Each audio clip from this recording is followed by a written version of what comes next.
Feedback is important for learning because it can show you how to not use the language and highlight things you didn't notice before. But getting honest feedback on your Chinese is harder than you might think.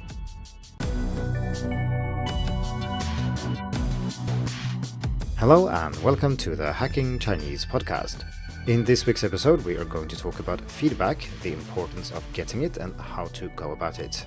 When learning Chinese, there are many things you can and should do on your own, such as listening and reading a lot so you get enough input to build a language system in your head that you can then rely on when you speak and write.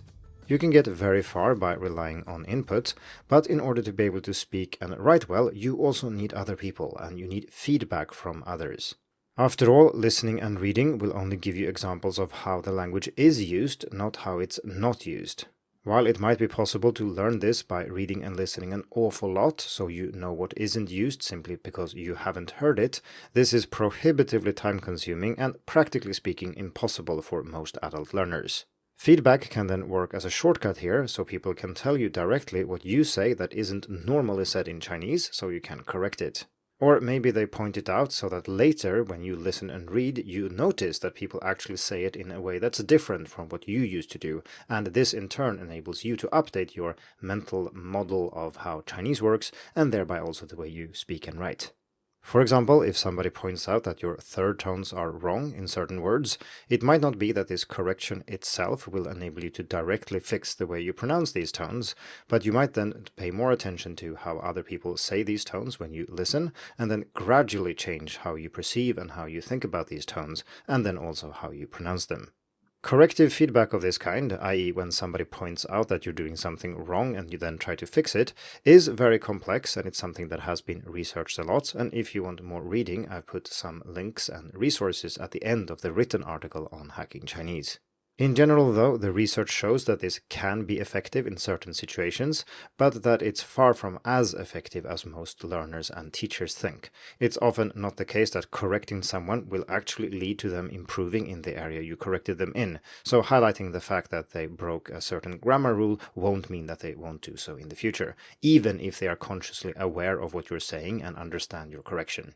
For more about the role of explicit knowledge in language learning, you can check out episode 264, which was about comprehensible input. When talking about feedback, it can be helpful to separate it into two different categories, so explicit feedback and implicit feedback. Explicit feedback is when you say outright that something is wrong, so it's the kind of corrective feedback I just mentioned. I tell you that your third tone should be low here, but you are pronouncing it as a rising tone, for example. This is explicit in the sense that both of us know that a correction took place and we're talking about it. Implicit feedback then is feedback you receive without it being mentioned specifically and perhaps even without the person giving you feedback being aware of it. If somebody gives you a puzzled expression or just misunderstands what you say, then it could be because you've made a pronunciation error, for example, so you know something was wrong, although it can sometimes be hard to know what was wrong. It's worth noting that people can give you implicit feedback without you being aware of it as well. So for example, if you say something incorrectly and I recast it, I say it again but correctly, I haven't explicitly told you that you said something wrong and what I said is correct, but I have still in a sense shown you the correct way of saying it. And if you don't hear a difference between the two tones in question, this might fly right over your head, or if you're just distracted and thinking about something else. In the rest of this episode, I'm mostly going to talk about explicit feedback, because while I think implicit feedback is important and it's something you should be on the lookout for, you also do need explicit feedback, because some errors are very hard to notice yourself. For example, like I said, if you cannot hear the difference between two tones, it doesn't really matter that somebody repeats what you said but correctly, because to you these words sound the same. Let's have a look at a personal example, and this will be familiar to regular listeners, but I learned the third tone incorrectly when I started learning Mandarin. I thought it was a dipping tone in many situations where it's not, where it's just a low tone. For example, in a word like 美国, the United States, we have 美, third tone, 国, second tone, and the 美 here is just low, there is no dip, and it certainly isn't rising. For various reasons, I missed this for almost 2 years before I realized that something was wrong here and that I had misunderstood how this tone was pronounced. And I realized this because a teacher just straight up told me, Olle, your tones are wrong. Your third tones are not low when they are supposed to be. And I almost didn't believe it at first because I had been learning Chinese for so long, and nobody up to that point had said it to me straight that this is wrong, this is how it's supposed to be, and this is what you're saying. And only after they said that were I able to actually listen to what people really did say and understand how the third tone worked. I don't want to spend too much time talking about the third tone here, I did so in episode 26, but the point is that without this explicit feedback from a teacher telling me that my tones were wrong, I could have kept learning Chinese for years without realizing that I made a basic mistake. And indeed, I meet many students who have studied Chinese for years and have this specific issue, and nobody has pointed it out to them. So feedback is an important part of learning a language, but sadly, getting honest feedback on your Chinese is much harder than you might think.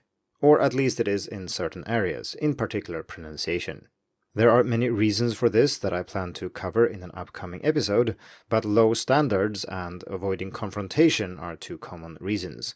So in the first case, somebody decides to not give you feedback because they think your Chinese is already quite good, but your definition of what good means here is clearly different from what they think, and you're the learner here, so you can set your own level of ambition, and often this level is higher than most of the people you talk to think it is. Another aspect of explicit feedback is that some people, including teachers, don't like to confront students with something they're doing wrong.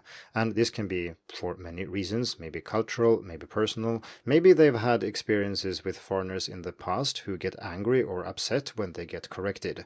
And then, of course, they will not correct you as much as they should, or at least as much as you think they should. It's important to note that this is true for professional, competent teachers as well. And even if you tell someone outright that you want them to help you fix your tones, for example, they might highlight some mistakes early on, but then forget about it and talk to you as they would normally, or focus on something else that they are interested in teaching, such as grammar or new words or something else. Finding someone who can consistently help you develop in a specific area and not forget about it is very difficult. There are a few things you can do to improve your chances of getting honest feedback, however. First, be positive and show it. When somebody gives you feedback, they are essentially doing you a favor, and you should thank them for it, and you should genuinely try to be happy about it. This is not easy, because if somebody points out a mistake that you've made or that you're doing something wrong, this doesn't feel nice, and so trying to be positive about it is very easy on paper, but hard to put into practice. But do your best. When somebody gives you feedback, show that you appreciate it, smile, say thank you, and say that this helps you improve your Mandarin. The next thing you should try to do is to understand the feedback you've received. I mentioned this earlier, but sometimes feedback, including implicit feedback, is not very clear. You're not even sure if somebody corrected you, and if they did correct you, you're not sure what it was. Was it, for example, that your word order was off? Is that the reason they didn't understand? Or is it perhaps your tones? You might think that they corrected you with your tones, but in fact it was the wrong word, or something to that effect. By simply saying something like, "Oh, I should have said X, but I said Y," you confirm that you got it right and that you understand what the feedback is. And you can also double check that you're actually doing it correctly the second time.